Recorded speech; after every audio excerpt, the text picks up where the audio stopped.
So I've been getting older. I know all of us have been getting older because every second of every living moment we are constantly getting older. But I've been getting older and I don't really know how to feel about it. And I don't have a choice on how I want to feel about it because it's happening regardless. But I'm 22 right now, and in a couple of months, on October 27th, 2020, I will be 23. And that's very scary to me. The number 23 is an amazing number for a bunch of reasons for what it's associated with. But 23 as an age is a really scary number. I think when you're 22, that's like your last year of being young. And I know the people who are listening to this that are older than 23 who are like 40 and be like, oh my God, 23 is so young. You're in the prime of your 20s. You're just starting out your life. I get it. I understand your argument. I recognize from your perspective, 23 is very young. And maybe when I get to that age, if I'm lucky enough to get there, I will also probably say the same. But as of now, at 22, turning 23, I feel like my youth is escaping me. And from 18 to 22, you're in college, or at least most people, right? For the first 22 years of their life, they're coddled by the infrastructure of the education system. And that infrastructure is what maintains and sustains, to some level, their innocence. Because they don't know about the world. They're not educated about the world yet. So they need like some person who has some fancy degree from some university to come give them information, and then it is up to them to take that information after 22 years, and then on that 23rd year, for most people, they have to start doing something with that information, right? Like you're not a baby anymore. You can't say, oh, I didn't know that. Like, and obviously your 20s, you're making mistakes, you're learning. I get all that. I understand that. But the larger point I'm trying to make is that by 23, you kind of have to have some idea of what you're doing, even if you don't have all of it figured out. And even if you don't have some idea, at the very least, if you're out of the education system, you have to go make something happen. Whether that's on a large scale or a small scale, you have to start like providing for yourself. Like you have to start doing a lot of things. And if you're not providing for yourself and doing those things, the pressures of our society imposed on you make you feel like you at least should be doing something like that. It's a very, very scary age. And I'm kind of weird because I feel like 23 is even older than 24 just by the perception of the year and all the weight that I've put around the year of 23, even though 24 is older. So it's a really interesting thing. And the craziest thing about this whole 23 thing is that it's 7 years away from 30.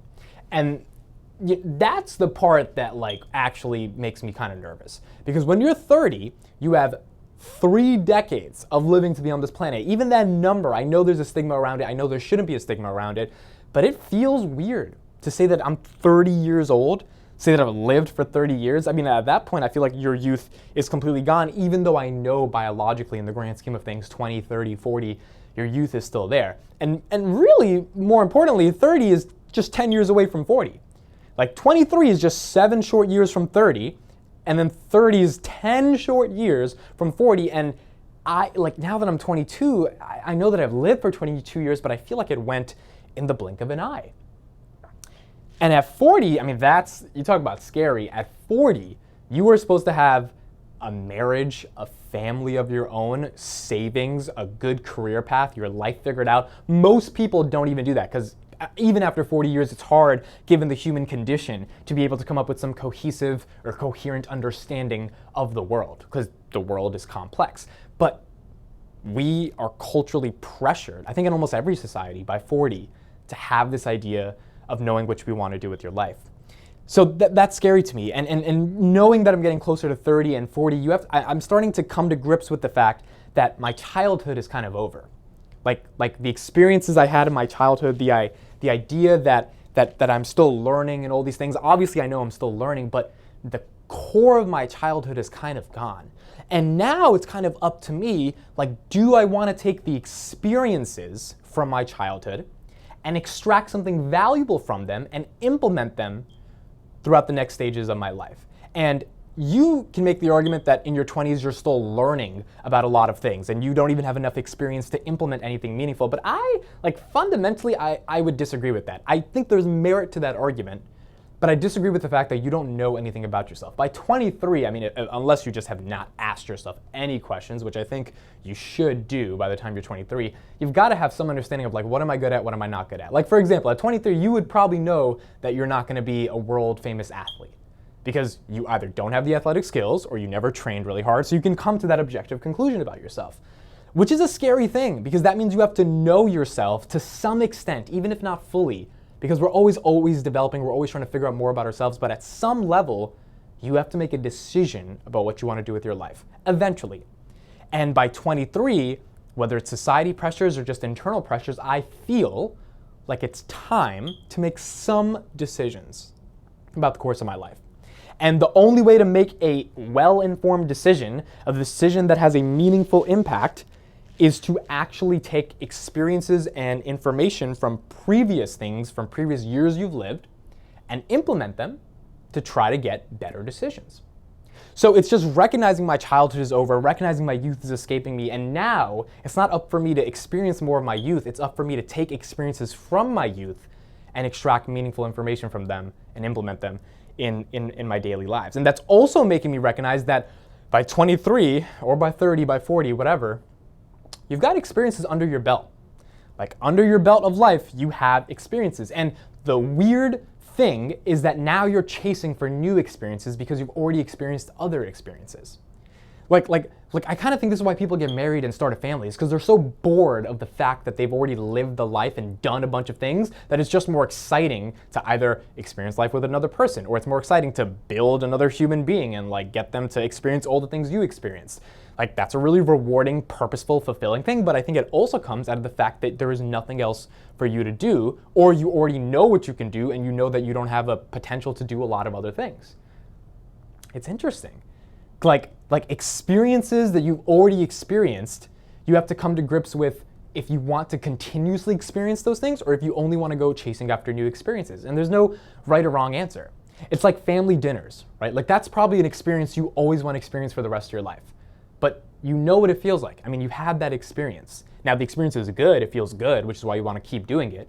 But as your youth is escaping you, you're going to start to realize, at least I'm starting to realize, that there are some experiences I don't want to give up. I always want to celebrate some holidays. I always want to make sure I can make a family dinner when I'm able to eat with my entire family. Like I always want to have a Thanksgiving meal. But at the end of the day, I've experienced those things already. So I have to make decisions about what things I want to experience continuously over again for the rest of my life. But I also want to go skydiving because I haven't done that yet. And then after skydiving, I want to go scuba dive. It's like the list goes on and on and on as you go older of having the urgency to chase new experiences because those experiences that you've already done are gone and you will never get those back. And all you have is the memory of those experiences to provide you purpose and meaning, not the pursuit of those experiences, which is a scary thing in and of itself because the pursuit is always more fun than the memory. And then you have the repetition of constant experiences that you want to continuously experience. All of this is weird, all of this is confusing, all of this is interesting, and all of this is significant because as your youth is escaping you, your innocence is escaping you, your health, the thing that you were able to do, your back starts hurting, your legs start hurting, like you can't play outside as much anymore, that's escaping you. And then most importantly, your time is escaping you. And that's the one I've been having a real... It's not been a good time knowing that my time is escaping me. Because when you realize your time is escaping you, and you realize for everyone your time is escaping you, you realize there's one battle you can't conquer. There's one thing you cannot fight, and that's time. And it's coming for everybody. And as you realize your youth is escaping you, as I've realized going into 23, and I know this may sound overdramatic, but honestly this is how I feel at 23, my youth is escaping me. The innocent baby who dropped cookies in 1998 and my mom saw me and took a picture of me dropping those cookies because on my own I went to find the brush and dustbin and tried to clean it up on my own with like my little hands at 1 year old, and that cute picture where I'm smiling when my mom finds me, that experience, that memory, the beauty of that innocence is gone. As my youth is escaping me, my life is escaping me. And as the years transpire, I think we just have to ask ourselves this one question. Are we content with how the years are transpiring? Not are we happy? Because I think that happiness is hard, but are we content? Can we live with the fact that the years are going by? And after 22 years, I would have to say I'm content. A lot of good things happened, a lot of bad things happened. I experienced a lot of amazing things. I experienced a lot of horrible things, but I can't complain. I'm content with how the years have gone by. And as I've been content with how the years have transpired, I've also realized that the years are expiring. And I'm starting to come to grips with the fact that my life has an expiration date. And I know that there is an unknown expiration date to life, which means as I get older, I'm starting to choose to willingly and voluntarily go into an older age as a more well-rounded person, as a person who's pursuing new experiences, and as a person who cares about the beauty of life, that I'm willing to adopt to the fact that my physical and mental state in this life is fundamentally changing as the years go by. So as I'm choosing to get older, and I'm not letting life just make me older, I've also come to the conclusion that my youth is escaping me, but at the end of the day, I'm still me. I'm still who I am. So maybe my youth isn't just escaping me, maybe I'm escaping my youth.